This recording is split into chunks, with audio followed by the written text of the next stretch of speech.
শাকগুলো কেটে নিলাম, খুব তাড়াহুড়ো করে করতে হবে কারণ হচ্ছে সকাল টাইমটা অনেকটা ব্যস্ততার মধ্যে দিয়ে যায়। চিংড়ি মাছটাও দেখো অনেক ফ্রেশ, সাইজও বড় ছিল আর ফ্রেশও ছিল। ফ্রেশ কোনো কিছু রান্না করলে কিন্তু দারুণ হয়। তো সব কিছু আমি রেডি করে নিয়েছি। এখানে আলুটা সেদ্ধ করে নিয়েছি কারণ সেদ্ধ করা আলু দিয়ে চিংড়ি মাছটা রান্না করব।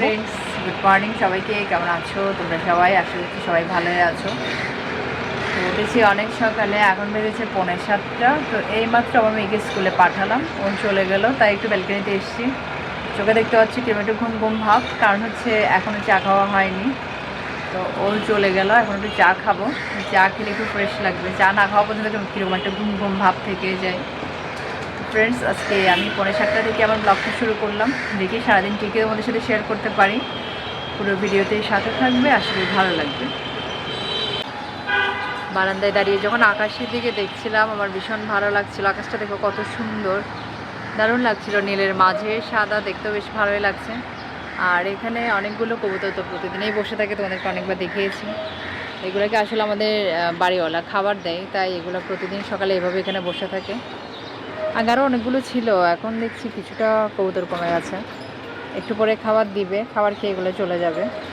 আর সকালবেলা বারান্দায় দাঁড়ালে ভিউটা দেখতে আমার ভীষণ ভালো লাগে। এদিকে সবুজ অনেকগুলো গাছ রয়েছে, আবার এখান থেকে রাস্তাটাও দেখা যায়। সবাই স্কুলে চলে যাচ্ছে সকালবেলা, বেশ ভালোই লাগে। তো আমি স্কুলে যাওয়ার পরে না আমি অনেকক্ষণ এখানে দাঁড়াই, আর দাঁড়িয়ে দাঁড়িয়ে এগুলো একটু দেখি, আমার বেশ ভালোই লাগে। তো যাই, এখন চাটা খেয়ে নিই।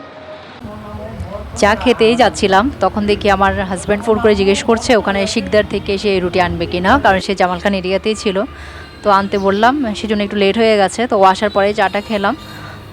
শিকদার থেকে সে রুটি নিয়ে এসছে, আর সবাই একসাথে মিলে চা খেলাম। আর আসার পথে সে আবার মিষ্টি কুমড়ো শাক নিয়ে এসছে, আর একদম ফ্রেশ চিংড়ি মাছও নিয়ে এসছে। শাকগুলো দেখো অনেক ফ্রেশ না, শাকগুলো কিন্তু একদম ফ্রেশই ছিল। তো শাকগুলো সেজন্য রান্না করে ফেলবো, কারণ ফ্রেশ শাক খেতে বেশ ভালোই লাগে। শাকগুলোও ফ্রেশ ছিল আর চিংড়ি মাছটাও বেশ ফ্রেশ ছিল। শাকগুলো কেটে নিলাম, খুব তাড়াহুড়ো করে করতে হবে কারণ হচ্ছে সকাল টাইমটা অনেকটা ব্যস্ততার মধ্যে দিয়ে যায়। চিংড়ি মাছটাও দেখো অনেক ফ্রেশ, সাইজও বড় ছিল আর ফ্রেশও ছিল। তো যেহেতু পরে ভয়েস ওভার করছি, তো এটাই বলতে পারি রান্নাটা কিন্তু দারুণ হয়েছিল। মানে ফ্রেশ কোনো কিছু রান্না করলে কিন্তু দারুণ হয়।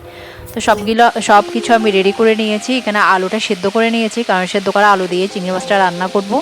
তো রান্নাটা করে নিচ্ছি। আসলে একটা সময় ছিল যখন চা না খেলে আমি কারোর সাথে কথাই বলতাম না। মানে ঘুম থেকে উঠে আমাকে আগে চা খেতে হতো, তারপরে সবার সাথে কথা বলতাম, এর আগে কথা বলতে ইচ্ছে হতো না। আর এখন কেমন দেখো, 5:30টায় ঘুম থেকে উঠেছি, চা খেয়েছি প্রায় 8:30টার দিকে, মানে অনেকটা সময় পরে। তো এটা আসলে এখন অভ্যাস হয়ে গেছে, এখন সবই পারি। তো যেটা বিষয়টা হচ্ছে, মা হয়ে যাওয়ার পরে মেয়েরা কিন্তু অনেকটাই চেঞ্জ হয়ে যায়, তাদের জীবনটা পুরোটাই চেঞ্জ হয়। সন্তানের জন্য সে সব কিছুই করতে পারে।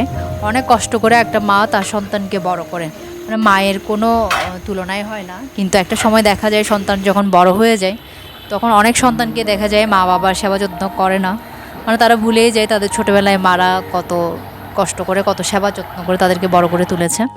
এখন দেখো না, শেষ করেছি, হাজব্যান্ডকে টিফিন বক্সে ভাত ঢুকিয়ে দিয়েছি, সব কিছু করার পর এখন মেয়েকে আনতে যাচ্ছি।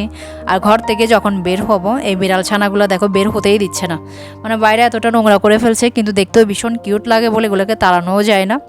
তো আমার মেয়ে কী করে সবসময় নিয়ে গিয়ে খাবার দিয়ে দেয় ওদেরকে, আর এগুলো সবাই খাবার দেয়, দুধ দেয়, ওগুলো খেয়ে থেকে যায়। তো এখন প্রায় সন্ধ্যা হয়ে গেছে। তো সন্ধ্যার সময় আবার হাজব্যান্ড আসার সময় আজকে পরোটা নিয়ে আসছে, সে বলেছে পরোটা দিয়ে ডিম ভাজি খাবে। তো মাঝখানে আর ভিডিও করা হয়নি, আসলে এত বড় ভিডিও দেখতে সবার হয়তো ভালো লাগবে না, তাই পুরো ভিডিও তো সব কিছু ক্লিপস দেওয়া যায় না, ভিডিও করলেও দেওয়া যায় না। আর স্কুল থেকে এসে আমি টায়ার্ডও হয়ে যাই, তো স্কুল থেকে আসার পর কোনো ভিডিও ক্লিপস নেওয়াই হয়নি।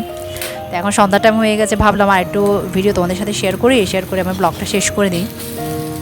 তো ডিম ভাজি দিয়ে পরোটা খেতে সবার ভালো লাগে। তো হাজব্যান্ড অফিস থেকে আসার সময় পরোটা নিয়ে এসছে, এখন ডিম ভাজি করা হচ্ছে। তো ডিম ভাজি দিয়ে পরোটা খাওয়া হবে, সন্ধ্যার খাবার এটা। সবাই পছন্দ করে ডিম ভাজি দিয়ে পরোটা খেতে, আর সবাই মিলে খেতে ভালোই লাগে। রেস্টুরেন্টে গিয়ে খেলে কি হয়, হয়তো একজন যাচ্ছে একজন গিয়ে খাচ্ছে, সবাই তো আর একসাথে যাওয়া হয় না, খাওয়া হয় না। আর ঘরে নিয়ে আসলে কি হয়, সবাই একসাথে বসে খেতে পারে, আর আমার ভালোও লাগে। আর যেহেতু মেয়ের পড়ালেখার ভীষণ চাপ রয়েছে, তাই সব সময় ইচ্ছে হলেও ঘর থেকে বের হওয়া যায় না। আমি এমনিতে খুব একটা বের হই না, কোনো বেশ প্রয়োজন না পড়লে ঘর থেকে বের হই না। তো এখন আমি সবাইকে খাবার দিয়ে দিচ্ছি। মেয়ে পড়তে বসেছিল, কারণ খাবার খেতে যখন ডেকেছি তো আসলো খাবার খেতে।